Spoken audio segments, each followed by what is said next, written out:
Hello दोस्तों, आप सभी का स्वागत है अपने चैनल रेशमा हिंदी अकेडमी पर। तो हम लाइव कर रहे थे। टेक्निकल प्रॉब्लम के कारण हमारा सिस्टम अभी चल नहीं रहा है, जिससे हम लाइव नहीं कर पाए हैं। तो हम वीडियो रिकॉर्ड करके आप लोगों के लिए कर रहे हैं। तो चलिए देखते हैं। हमारा प्रैक्टिस सेट है प्रैक्टिस सेट 30। इससे पहले हम प्रैक्टिस सेट 29 करा चुके हैं। आप लोग प्लेलिस्ट में जाकर उन्हें देख लीजिए। तो चलिए बढ़ते हैं सीटेड प्रैक्टिस सेट 30 की तरफ। जीवन के इस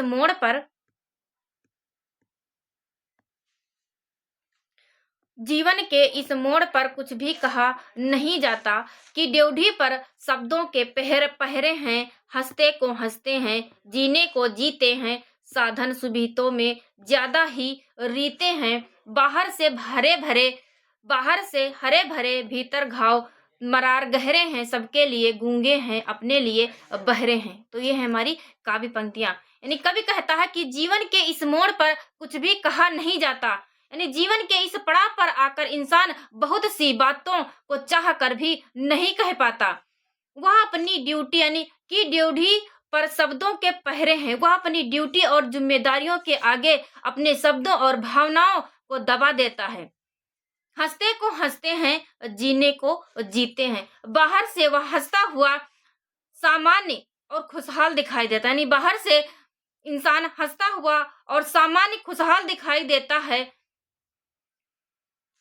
जीने को जीते यानी जीवन को जीते हुए भी साधन सुविधाओं से घिरा हुआ है। साधन सुविधाओं में ज्यादा ही रीते हैं, लेकिन अंदर ही अंदर उसके मन में गहरे घाव और पीड़ा छिपी होती है। बाहर से हरे भरे भीतर घाव मरार गहरे हैं। यानी बाहर से हरा भरा वृक्ष लगता है। यानी बाहर से हरा भरा वृक्ष लगता है, पर वह भीतर ही भीतर चोटों से भरा होता है।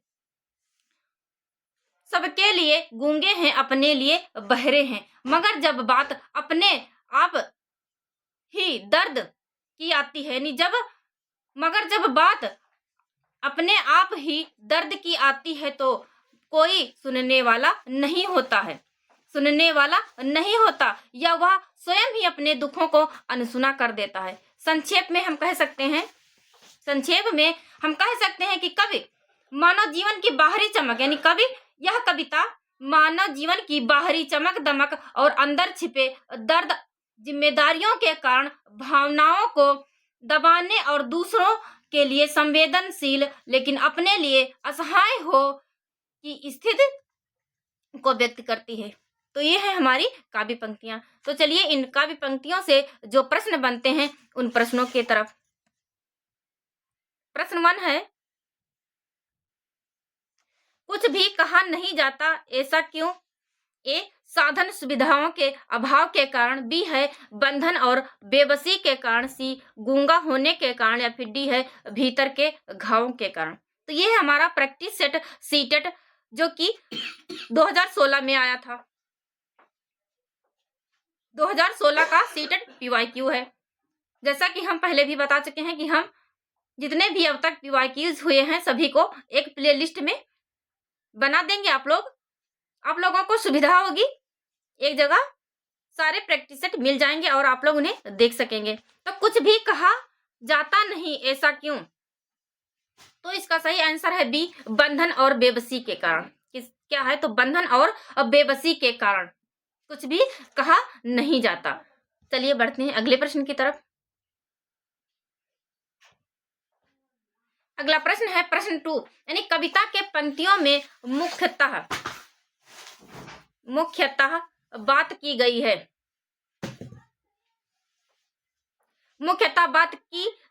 ए, कुछ भी न कह पाने की विवशता की। बी है घावों के हरे भरे होने की। सी है गूंगा बहरा होने की। या फिर डी है साधन सुविधाओं की। यानी कविता के पंक्तियों में मुख्यतः बात की गई है।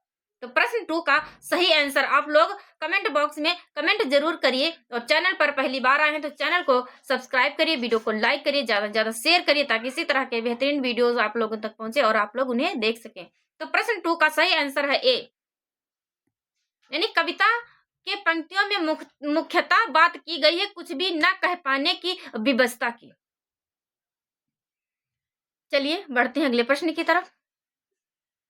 यानी व्यक्ति दूसरों के लिए करता रहता है और अपने लिए अपने दुख दर्दों को वह छिपा कर रखता है। प्रश्न 3 है कि रीते शब्द से भाव है, रीते शब्द से भाव है ए अपनेपन का, बी परायेपन का, सी खालीपन का, या फिर डी है खोखलेपन का। तो प्रश्न 3 का सही आंसर, तो प्रश्न 3 का सही आंसर है सी खालीपन का। क्या है? तो खालीपन का। रीते या रीता या रीते का अर्थ खाली होता है, जिसे खालीपन भी कहा जाता है। चलिए बढ़ते हैं अगले प्रश्न की तरफ। अगला प्रश्न है प्रश्न 4, कविता की पंक्तियों के आधार पर कहा जा सकता है। प्रश्न 4 है कि कविता की पंक्तियों के आधार पर कहा जा सकता है कि कवि कुछ भी कहने या सुन पाने की स्थिति में नहीं है, बी है कवि घावों के गहरे होने से दुखी है, गहरे होने से दुखी है, सी है कवि के जीवन में बहुत अभाव है, या फिर डी है अभी कुछ भी कहने की स्थिति में नहीं है। तो कविता की पंक्तियों के आधार पर कहा जा सकता है कि प्रश्न 4 का सही आंसर, तो इसका सही आंसर है बी कवि घावों के गहरे होने से दुखी है। चलिए बढ़ते हैं अगले प्रश्न की तरफ। उम्मीद है आप लोगों को हमारा यह महत्वपूर्ण प्रश्नों की सीरीज जो चल रही है वो पसंद आ रही है। प्रश्न 5, ड्योढ़ी का अर्थ है। प्रश्न 5 है कि ड्योढ़ी का अर्थ है एक घर, बी देहरी, सी दरवाजा, या फिर डी है चौखट। तो ड्योढ़ी का अर्थ है सी दरवाजा। इसका सही आंसर है सी दरवाजा। चलिए बढ़ते हैं अगले प्रश्न की तरफ। अगला प्रश्न है प्रश्न 6। प्रश्न 6 है कि भीतर के घाव से तात्पर्य, यानी भीतर के घाव से तात्पर्य है ए शारीरिक क्षति, बी घर के भीतर की अशांति, सी है हृदय की पीड़ा, या फिर डी है अंदरूनी चोट। तो प्रश्न 6 का सही आंसर, तो भीतर के घाव से तात्पर्य यानी हृदय की पीड़ा। इसका सही आंसर है सी हृदय की पीड़ा। यानी व्यक्ति अपने दुख दर्दों को अपने हृदय के अंदर छिपा कर रखता है, वह दूसरों के सामने कुछ भी नहीं कहता है, वो अपनी भावनाओं को दूसरों के सामने प्रकट नहीं कर पाता। ये है भीतर के घाव यानी हृदय की पीड़ा। प्रश्न 7, निर्देश प्रश्न संख्या 7 से 21 नीचे दिए गए प्रश्नों के सही सबसे उपयुक्त उत्तर वाले विकल्प को चुनिए। प्रश्न 7, भाषा सीखने का उद्देश्य है। प्रश्न 7 है कि भाषा सीखने का उद्देश्य है ए प्रत्येक स्थिति में भाषा का प्रयोग कर पाना, बी है आदर्श निर्देश दे पाना और सुन पाना, सी है दूसरों की बातों को समझ पाना, या फिर डी अपने मन की बात कह पाना। तो भाषा सीखने का उद्देश्य है। प्रश्न 7, तो प्रश्न 7 इसका सही आंसर है ए प्रत्येक स्थिति में भाषा का प्रयोग कर पाना। यानी भाषा संप्रेषण का माध्यम है कि अपने विचारों को अभिव्यक्त करना और दूसरों के विचारों को ग्रहण करना। क्या है? तो भाषा का मुख्य उद्देश्य है। चलिए बढ़ते हैं अगले प्रश्न की तरफ। अगला प्रश्न है प्रश्न 8।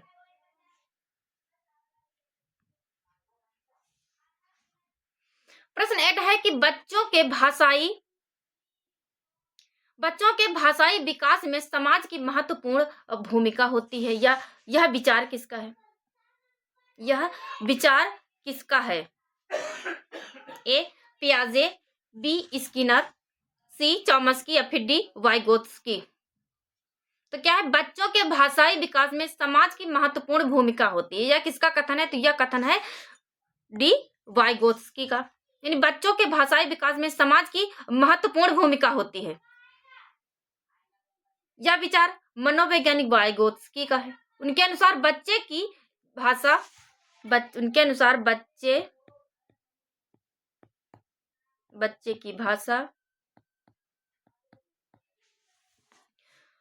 की भाषा समाज के साथ संपर्क का ही परिणाम है। समाज के साथ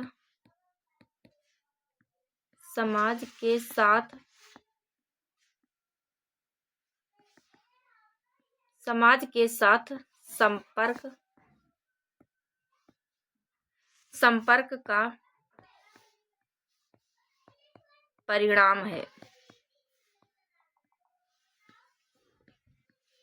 संपर्क का परिणाम है, यानी इसके माध्यम से ही वह शेष दुनिया के संवाद स्थापित करता है। यानी जब बच्चा समाज के संपर्क में आएगा, अपनी अभिव्यक्ति एक दूसरे से व्यक्त करेगा, यानी स्थापित करेगा। चलिए बढ़ते हैं अगले प्रश्न की तरफ। तो यह कथन है, भाषा के भाषाई विकास में समाज की महत्वपूर्ण भूमिका या विचार है वाइगोत्स्की का। चलिए बढ़ते हैं अगले प्रश्न की तरफ। अगला प्रश्न है प्रश्न 9।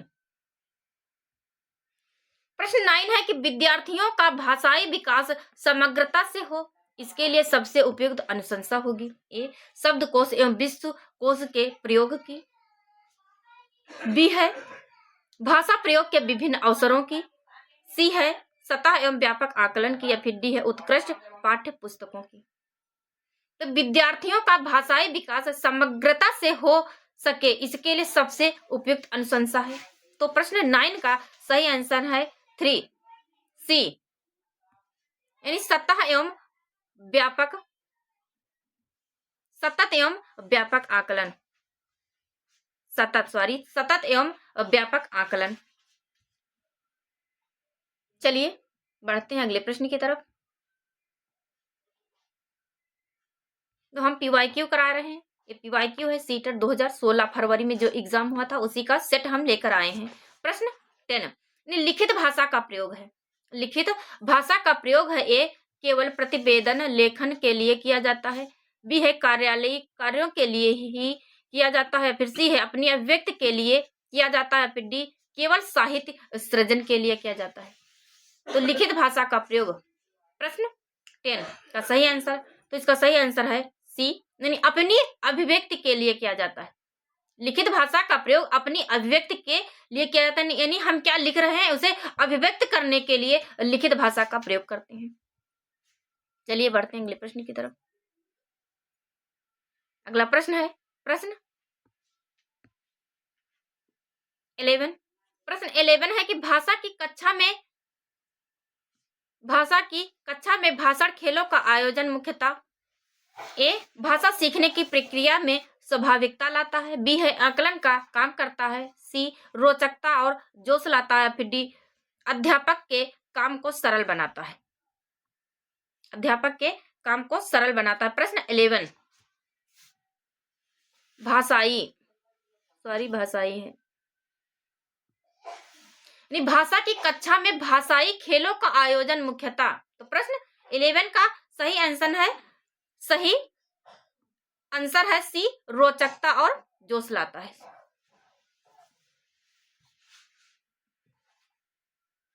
चलिए बढ़ते हैं अगले प्रश्न की तरफ। अगला प्रश्न है प्रश्न 12।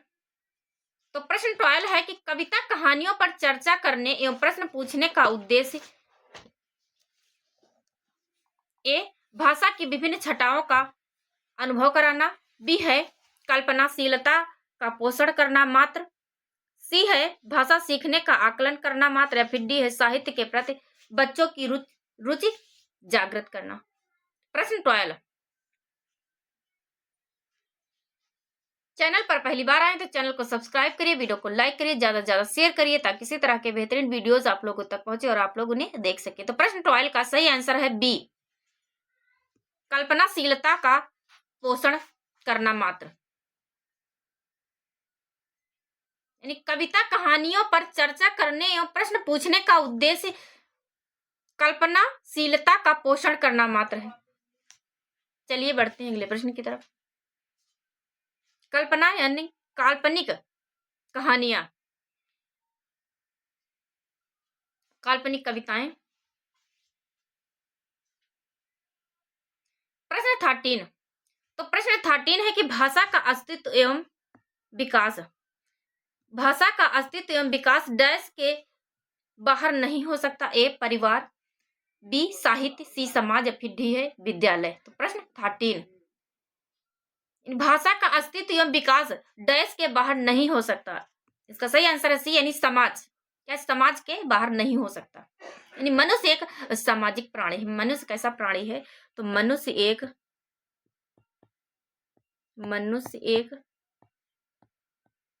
सामाजिक प्राणी है प्राणी है वह समाज में ही रहकर अपनी भाषा को अभिव्यक्त करता है। यानी उसकी भाषा समाज अर्थात अन्य व्यक्तियों के साथ उसके संप्रेषण का परिणाम है, जो यह स्पष्ट करता है कि भाषा का अस्तित्व एवं विकास समाज के बाहर नहीं हो सकता। यानी मनुष्य समाज में रहकर ही अपनी प्रतिक्रियाएं करता है। चलिए बढ़ते हैं अगले प्रश्न की तरफ। अगला प्रश्न है प्रश्न 14।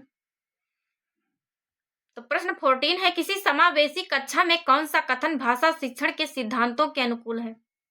प्रश्न 14 ए, प्रिंट समृद्ध माहौल भाषा सीखने में मदद करता है। बी है, बच्चे अपने अनुभवों के आधार पर भाषा के नियम नहीं बना पाते।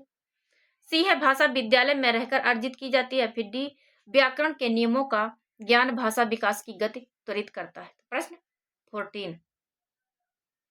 तो प्रश्न 14 का सही आंसर है बी, यानी बच्चे अपने अनुभवों के आधार पर भाषा के नियम नहीं बना पाते।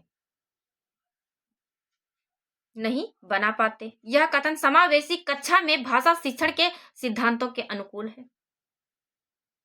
समावेशी कक्षा में सिद्धांतों के अनुकूल है, यानी बच्चे अपने अनुभवों के आधार पर भाषा के नियम नहीं बना पाते। चलिए बढ़ते हैं अगले प्रश्न की तरफ। अगला प्रश्न है प्रश्न 15। प्रश्न 15 है कि प्राथमिक स्तर पर विद्यालयों के भाषा शिक्षण के संदर्भ में कौन सा कथन सही है? ए, सतत रूप से की जाने वाली टिप्पणियां एवं अनवरत अभ्यास भाषा सीखने में रुचि उत्पन्न करते हैं। बी है, बच्चे समृद्ध भाषिक परिवेश में सहज रूप से स्वतः भाषा में सुधार कर सकते हैं। सी है, बच्चों की भाषाई संकल्पनाओं और विद्यालय के भाषाई परिवेश में विरोधाभासी भाषा सीखने में मदद करता है। सी है, बच्चे भाषा की जटिल और समृद्ध संरचनाओं का ज्ञान विद्यालय में आकर करते हैं। प्रश्न 15। तो प्रश्न 15 का सही आंसर है डी। क्या है? तो डी, यानी बच्चे की भाषा जटिल और समृद्ध संरचनाओं का ज्ञान विद्यालय में ही अर्जित करते हैं। चलिए बढ़ते हैं अगले प्रश्न की तरफ। अगला प्रश्न है प्रश्न 16। तो प्रश्न 16 है कि प्राथमिकताओं की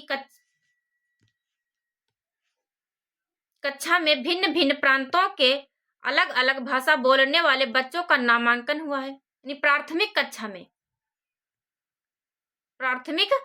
में यहाँ पे प्राथमिक कक्षा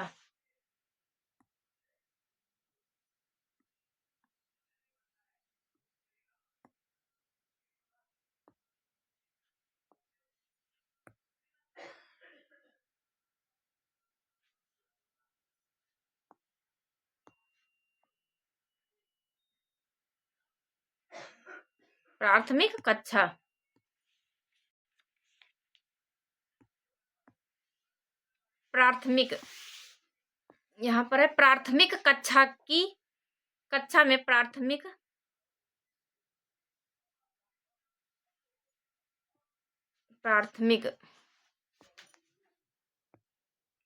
प्राथमिक स्तर, सॉरी यहाँ पर टाइपिंग मिस्टेक हो गया था, हमने सही कर दिया है इसको। प्राथमिक स्तर की कक्षा में भिन्न भिन्न प्रांतों के अलग अलग भाषा बोलने वाले बच्चों का नामांकन हुआ है। ऐसी स्थिति में भाषा की कक्षा बच्चों के भाषाई विकास के संदर्भ में ए, जटिल चुनौती के रूप में सामने आती है। बी है, अनुरोध ही प्रस्तुत करती है। सी, बहुत बड़ी समस्या बन जाती है। फिर डी है, अनमोल संसाधन के रूप में कार्य करती है। यानी प्रश्न 16। तो प्रश्न 16 कह रहा है कि प्राथमिक स्तर की कक्षा में भिन्न भिन्न प्रांतों के अलग अलग भाषा बोलने वाले बच्चों का नामांकन हुआ है। ऐसी स्थिति में भाषा की कक्षा बच्चों के भाषाई विकास के संदर्भ में ए, जटिल चुनौती के रूप में सामने आती है। बी है, अवरोध ही उत्पन्न करती है। सी, बहुत बड़ी समस्या बन जाती है। फिर डी है, अनमोल संसाधन के रूप में कार्य करती है। तो प्रश्न 16 का सही आंसर है डी, अनमोल संसाधन के रूप में कार्य करती है। क्या है कि अनमोल संसाधन के रूप में कार्य करती है। बच्चों के भाषाई विकास के संदर्भ में बहुभाषिकता वाली कक्षा, जो बहुभाषिकता वाली कक्षा होती है, अनमोल संसाधन के रूप में कार्य करती है। बहुभाषिकता बच्चों के संज्ञानात्मक,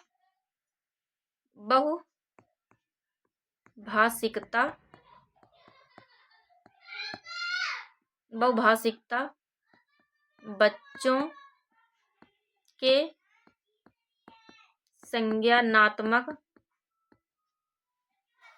संज्ञानात्मक एवं शैक्षिक संप्राप्ति पर सकारात्मक प्रभाव डालती है।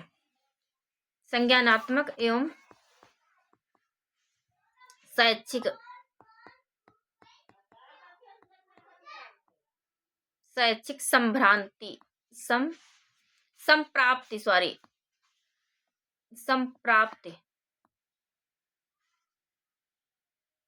संप्राप्ति पर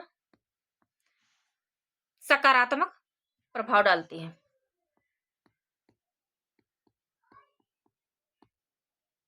सकारात्मक प्रभाव डालती है। चलिए बढ़ते हैं अगले प्रश्न की तरफ। अगला प्रश्न है प्रश्न 17। प्रश्न 17 है कि पहली कक्षा की भाषा अध्यापिका अपने एक विद्यार्थी के भाषाई विकास के संबंध में चिंतित है।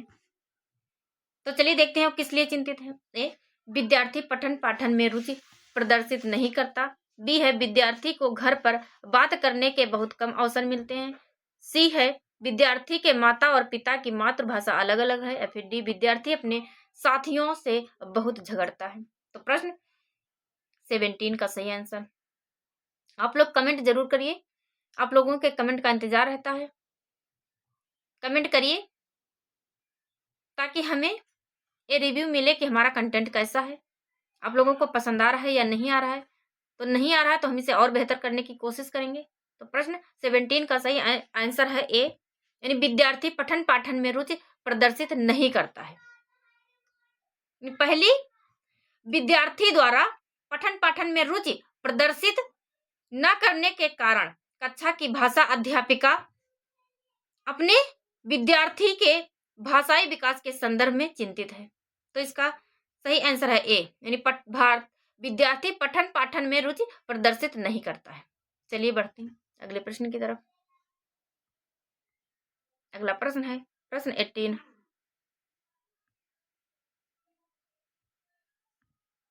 प्रश्न 18 है कि बच्चों के बोलना सीखने के संदर्भ में कौन सा कथन सही है। ए, सभी बच्चों की बोलना सीखने की गति एक समान होती है। बी, बड़े परिवार में बच्चों की बोलना सीखने की गति तेज होती है। सी है निर्धन परिवारों से आए बच्चों की बोलने सीखने की गति धीमी होती है। डी है कहने सुनने के अधिक से अधिक अवसर मिलने पर बच्चे बोलना सरलता से सीख जाते हैं। तो प्रश्न 18, बच्चों के बोलना सीखने के संदर्भ में कौन सा कथन सही है। तो इसका सही आंसर है डी, यानी कहने सुनने के अधिक से अधिक अवसर मिलने पर बच्चे बोलना सरलता से सीख जाते हैं। चलिए बढ़ते हैं अगले प्रश्न की तरफ। यानी बच्चों से जितनी ज्यादा वार्तालाप की जाएगी बच्चे उतना ज्यादा अधिक सीखेंगे। प्रश्न 19 है कि विद्यालय कक्षा में समृद्ध भाषाई परिवेश से तात्पर्य है। ए, मुख्य धारा की भाषा सुनने के अधिक से अधिक अवसर। बी है बोलने सुनने पढ़ने लिखने के अधिक से अधिक अवसर। सी है एक से अधिक भाषाओं के शब्दकोश की उपलब्धता। डी है अध्यापक को एक से अधिक भाषाओं की जानकारी। प्रश्न 19, विद्यालय कक्षा में समृद्ध भाषाई परिवेश से तात्पर्य है। तो इसका सही आंसर है बी, यानी बोलने सुनने पढ़ने लिखने के अधिक से अधिक अवसर होना, यानी जिससे विद्यार्थी अपने भाषाई कौशलों का शीघ्रता से विकास कर पाए। चलो लिख देती हूँ यहाँ पे,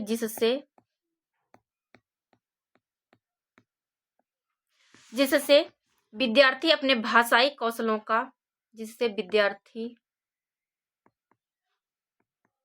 अपने भाषाई कौशलों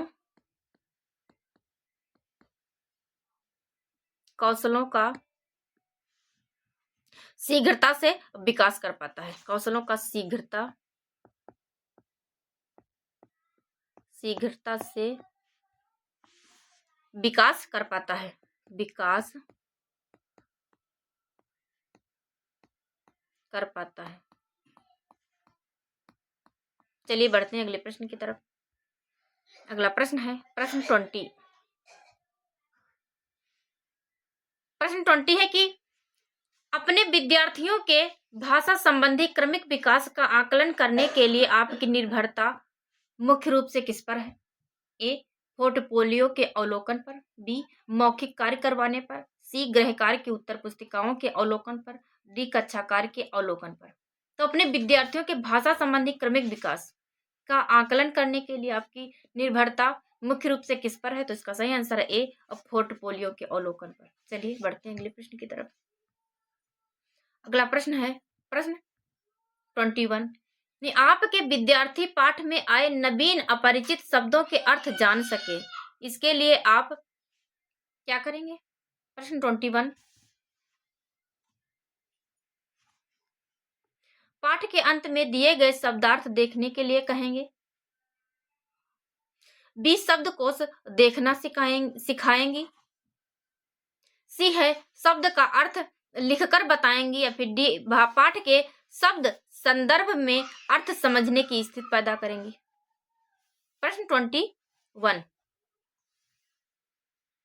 यानी आपके विद्यार्थी पाठ में आए नवीन अपरिचित, जिसे विद्यार्थी अभी तक परिचित नहीं है, जिन शब्दों से नवीन शब्द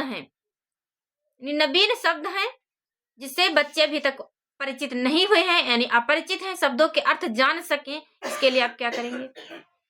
तो इसका सही आंसर है सी, शब्द का अर्थ लिखकर बताएंगे।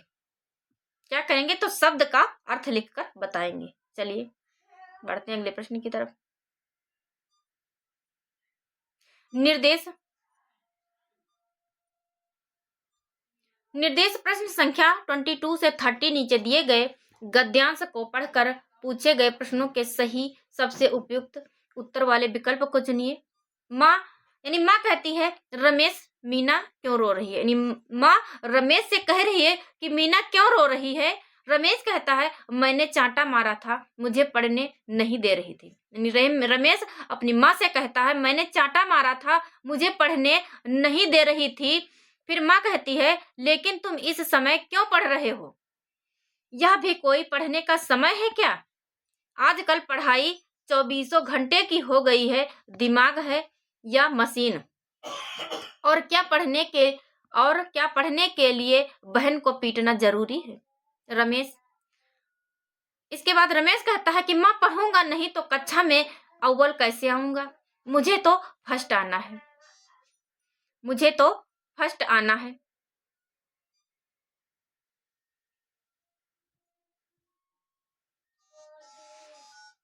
तुम भी तो यही कहती थी। यानी रमेश अपनी माँ से कह रहा है कि माँ पढ़ूंगा नहीं तो कक्षा में अव्वल कैसे आऊंगा? मुझे तो फर्स्ट आना है। तुम भी तो यही कहती थी माँ। फिर माँ कहती, हाँ कहती थी, पर तुम हर वक्त खेल फर्स्ट आना था तो शुरू से पढ़ा होता। अब जब परीक्षाएं सर पर आ गई तो रटने बैठे हो। यानी माँ रमेश से कहती है कि हाँ कहती थी, पर तुम हर वक्त खेल यानी फर्स्ट आना था तो शुरू से पढ़ा होता, यानी पहले शुरू से पढ़ा होता। अब जब परीक्षाएं सर यानी नजदीक करीब आ गई है तो रटने बैठे हो, यानी रट्टू तोता बने हुए हो। तुम क्या समझते हो कि ऐसे रटने से अव्वल आ जाओगे? अरे पढ़ना थोड़ी देर का ही काफी है। यानी पढ़ना तो थोड़ी देर का ही काफी होता है, अगर नियम से मन लगाकर पढ़ा जाए। फिर रमेश कहता है, अब रहने दो माँ। रमेश कहता है, अब रहने दो माँ, मैं आज खेलने भी नहीं जाऊंगा, कोई आए तो मना कर देना, अब मुझे पढ़ने दो। अकबर का जन्म डैश डैश, अकबर का जन्म डैश डैश अमरकोट में हुआ था, डैश अमरकोट में डैश। यानी माँ, फिर माँ कहती है, अकबर का जन्म जहां भी हुआ हो, तुम्हारा जन्म यही हुआ है, तुम्हें ऐसे और मैं तुम्हें रट्टू तोता नहीं बनने दूंगी। पढ़ने के समय पढ़ना और खेलने के समय खेलना अच्छा होता है, ये माँ रमेश से कहती है। तो चलिए, ये था हमारा गद्यांश। अब इस गद्यांश से जो प्रश्न बने हैं, चलिए उन प्रश्नों की तरफ। प्रश्न 22 है कि मीना और रमेश हैं परस्पर, ए मित्र, बी भाई बहन, सी सहपाठी, डी रिश्तेदार। तो मीना और रमेश परस्पर क्या है? तो मीना और रमेश भाई और बहन है, भाई बहन है, इसका सही आंसर है बी, भाई और बहन है। चलिए बढ़ते हैं अगले प्रश्न की तरफ। अगला प्रश्न है प्रश्न 23। रमेश ने मीना की पिटाई की क्योंकि वह कक्षा में अव्वल आ सकती थी, बी है अक्सर शैतानियां करती थी, सी पढ़ नहीं रही थी, या फिर डी है पढ़ने नहीं दे रही थी। तो रमेश ने मीना की पिटाई क्यों की? क्योंकि वह, इसका सही आंसर है डी, रमेश को पढ़ने नहीं दे रही थी। प्रश्न 23 का सही आंसर है डी, पढ़ने नहीं दे रही थी। चलिए बढ़ते हैं अगले प्रश्न की तरफ। चैनल पर पहली बार आए तो चैनल को सब्सक्राइब करिए, वीडियो को लाइक करिए, ज्यादा से ज्यादा शेयर करिए। प्रश्न 24 है कि कक्षा में प्रथम आने के लिए आवश्यक है, कक्षा में प्रथम आने के लिए आवश्यक है, ए शुरू से नियमित पढ़ाई करना, बी खेलकूद छोड़ देना, सी है रात दिन पढ़ाई करना, फिर डी है पढ़ाई के दिनों परिश्रम करना। तो कक्षा में प्रथम यानी अव्वल, फर्स्ट आने के लिए आवश्यक है, यानी शुरू से नियमित रूप से पढ़ाई करना। इसका सही आंसर है ए।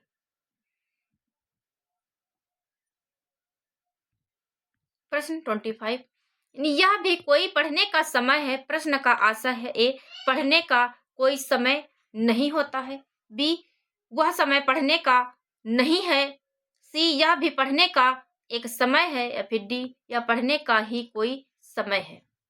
प्रश्न 25, यानी यह भी कोई पढ़ने का समय है, प्रश्न का आशय है। तो प्रश्न 25 का सही आंसर है बी, वह समय पढ़ने का नहीं है। चलिए बढ़ते हैं अगले प्रश्न की तरफ। अगला प्रश्न है प्रश्न 26। तो प्रश्न 26 है कि निम्न शब्दों में भिन्न शब्द को छांटिए, ए परीक्षा, बी प्रथम, सी अव्वल, या फिर डी फर्स्ट। तो निम्न में से भिन्न शब्द छांटिए, यानी कौन सा इसमें भिन्न शब्द है? तो इसमें भिन्न शब्द है ए परीक्षा, परीक्षा भिन्न शब्द है, परीक्षा यानी एग्जाम।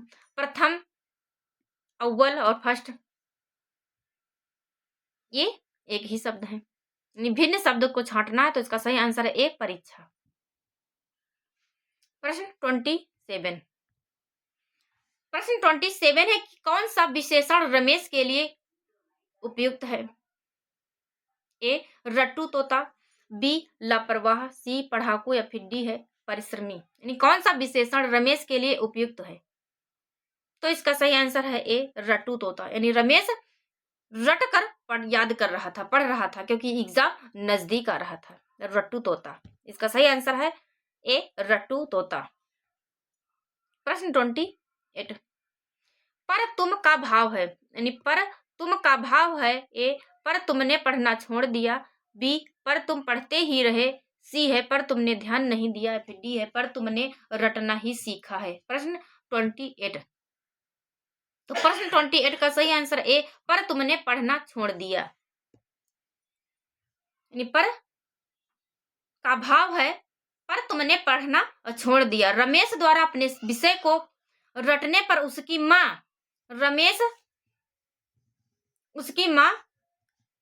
रमेश को कहती है कि उन्होंने उसे सदैव पढ़ने के लिए कहा, पर उसने उसकी बातों पर ध्यान नहीं दिया और पढ़ना छोड़ दिया।